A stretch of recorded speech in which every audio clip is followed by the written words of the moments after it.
بسم اللہ الرحمن الرحیم نحمدہ ونصلی علی رسول الکریم اما بعد فاعوذ باللہ من الشیطان الرجیم بسم اللہ الرحمن الرحیم۔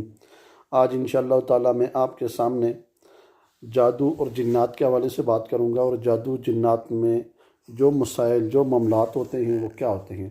جادو میں یہ مسائل ہوتے ہیں کہ جس وقت آپ کوئی بھی کام کرتے ہیں، کسی طرح بھی معاملات کرتے ہیں، تو آپ کا کام چلتے چلتے آخر میں جا کر رک جاتا ہے۔ جس وقت آپ کا کام رک جائے تو اس وقت فوراً آپ اپنی تشخیص کریں۔ تشخیص کے طریقے میرے یوٹیوب چینل کے اوپر میں نے کافی سارے بتائے بھی ہیں، اس کے اوپر آپ چیک کر سکتے ہیں۔ اور اگر آپ کے ساتھ جادو اور جنات کا مسئلہ ہے تو آپ کو اس کا حل کیسے نکالنا چاہیے، کسی ماہر سے رابطہ کرنا چاہیے۔ جب تک ماہر سے رابطہ کرتے آپ کو کیا کرنا چاہیے، منزل ایک دفعہ صبح اور بسم اللہ الرحمن الرحیم 313 دفعہ پانی کے بعد دم کر کے آپ جب تک پئیں، اور یا منعم 211 مرتبہ زور کے بعد، سورہ واقعہ مغرب کے نماز کے بعد۔